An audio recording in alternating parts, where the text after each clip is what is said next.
Hey, Steve Mignotti here with another model car video. Here on Wigwam Road in West Brookfield, Massachusetts, recovering from encephalitis, and part of the process is building model cars. This is something I started a while ago and finished it up. We did a teaser on this maybe recently, but basically this is Hanley's Holler, and the idea is that John Hanley, who was the founder of JoHan, John Hanley, maybe had a propensity for leaving on Fridays without signing the paychecks. So the employees got mad and they started to scrap the tooling. So there's a lot of sort of in-jokes on this thing here. There's Mr. Hanley leaving, that's a Monopoly moneybags guy from the Monopoly game. And of course at the back of the car, Gold Cup tool scrap, payday discrete service. In other words, if you're going to sneak the tooling out the back door, these guys at Gold Cup Scrap will salvage the stuff without telling John about that. And speaking of Gold Cups, that refers to the JoHan Gold Cup series of model kits. They all came with this little Gold Cup right here. Early 60s, mid 60s, the top line JoHan models, mostly classic cars and some other cars, came with the Gold Cup right there, which was kind of a play on AMT's Trophy series of model kits. We'll get to those in a minute. With that said, this is not a stock Coupe de Ville. Altered wheelbase. Everything I have has altered wheelbase. In fact, you have to have that just the way it is. 2 JoHan Hemis inside the car, and of course all the details that I could add to it. And the top window, the sunroof, take that out because you can see the Hemi better. You can see all 16 stacks right there. And those stacks, by the way, are from the Mobius altered wheelbase Dodge and Plymouth kits. They're great little things. And use the Hilborn manifold and just use some work to merge the stacks onto the manifolds. And so basically this is Hanley's Holler.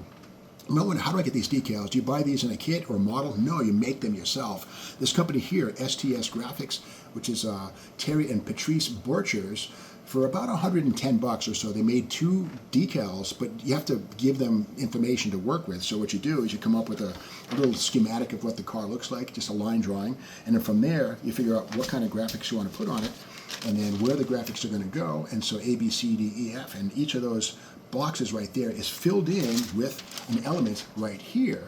So if you meet them halfway, they'll do a fantastic job. And again, $110 well spent to get 2 sets of decals for a model that nobody else can build, And I'm sure that the Borchers, if they have my blessing to replicate the decals if they want to. Speaking of replication, the decals here says there's a graphic, clone JoHan now on the sides, on the front fenders, and also on the back of the car. So the idea being that if somebody had some money, they could take a new old stock JoHan kit, scan it, and then use the scan to digitally create metal tooling, to cut the tooling, and then squirt styrene plastic into the tools to once again make JoHan model kits. Now, the last JoHan kit made from scratch was this 1977, 8, 9 Coupe de Ville. It was a snap kit. We can see right here the instructions are on the box. Talk about low buck. And again, the instructions on the side continue. And other kits in the series were here, snap kits right here, basically promos, minimal detail, but really great bodies, but a good launching pad for something like this. But going back to the golden age, the Gold Cup age of JoHan, right here, this is the AMT Trophy series right there. Now, I'm sure that John Hanley says, hey, AMT is the Trophy series, we'll go Gold Cup series and one-up them. Now, the Trophy series from AMT did not have a trophy inside. It's just a marketing scheme. It worked pretty well. And with that said, these are some original JoHan Gold Cup series. This is a 1931 Cadillac V16 Classic. And something about these kits right here, they're top-notch models, really. If you open this up, you'll see that it has a variety of things not found in other kits. This is JoHan's parts pack kit right here. There's another one here, but here's the Gold Cup here. Nobody scavenged. These things usually go missing. The Gold Cup is a mint one right in this box, in this kit. Now, this kit here is very elaborate, molded in black and green, so no real need to paint this. If you want to go all the way with it, you can. But with that said, a beautiful model kit.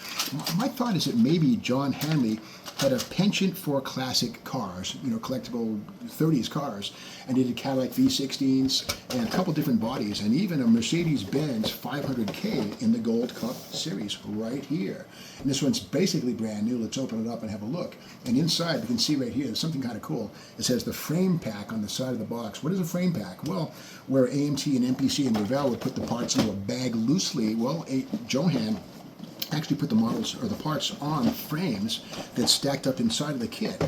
And you can see it right here. The frame pack is an elaborate little deal right here where the parts and pieces don't rub against each other, but actually sitting on little trees that have stands or stubs on them. And here's the cup right there. And yet another Gold Cup for Steve, I have to say. There's another one right here. And if you pull this up and out, you can see that it's really quite nicely done. And again, the parts, little tabs right here, they plug into each other. And here's the cup and the base right there, basically untouched by time since this 1965 or 6 when this kit was released. Now Monogram also had the Connoisseur Classic Series, I think it was the Classic Series Monogram, 24 scale. They're okay kits, but these are, they take it even further. Steering wheels, opening doors, opening hoods, opening trunks. I mean, just really amazing stuff. And I thought that maybe, you know, John Hanley had some classics and used the real car as a model or a pattern from which to make these kits, because they're really good. And with that said, it's possible that Hanley probably made millions of dollars from 1947 to 1977 when things were good, and had the ability to buy classics like these, and even the box art of these things. He had these things commissioned. Beautiful stuff, a beautiful oil painting right there. You got to wonder where that is. Did it wind up in the dumpster at Moran Avenue when they cleaned up the JoHan offices? I don't know. I hope not. But anyway, another beautiful thing here. And this, I'm going to commit a crime right here. What I'm going to do, this is a 31 Cadillac V16 Fleetwood Roadster right here. I'm going to open this kit. It's sealed. It's been sealed since the 1960s. Watch this. One thing that's special about this, you got to remember that John Hanley probably had a Cadillac Eldorado, and on Fridays when he fired up the engine, the exhaust gases would be smelled by the employees running after the car. Hey, sign my paycheck. Sign my paycheck, or we'll scrap your tools. Well, if we open this up, we use the X-Acto knife to get in there real sweet and careful. And let's see if we can smell some of that exhaust gas out of Hanley's Eldorado as he cold starts it and heads off down the road. Okay, this is new old stock. Hanley shrink wrap right here. Right here. This is like Al Capone's tomb right here, and Geraldo Rivera right here. Except we're going to find something that says Al Capone's tomb was empty, by the way. You probably saw the dud that was that show on NBC or wherever it was. And again, the box art, once again, this one's an illustration, beautifully done. The Cadillac on the side of on the beach right there, the Roadster, dual cowl, beautiful sport Fiat, and beautiful car for the most wealthy people like John Hanley, running away from the employees. So to open this up, let's take a whiff of that JoHan air from Moran Avenue, circa 1965, and see if we can get a whiff of the past through this box. And let's open the box, Steve. And come on, open sesame, open sesame. And coming soon to a theater near you in 3D. All right. And here we go. Okay. Okay. I think Hanley's ghost is trying to confound me right now. Won't have it, John. Sorry. Oh, sorry. Won't have it, John. Poor John. Hope he's well. Okay.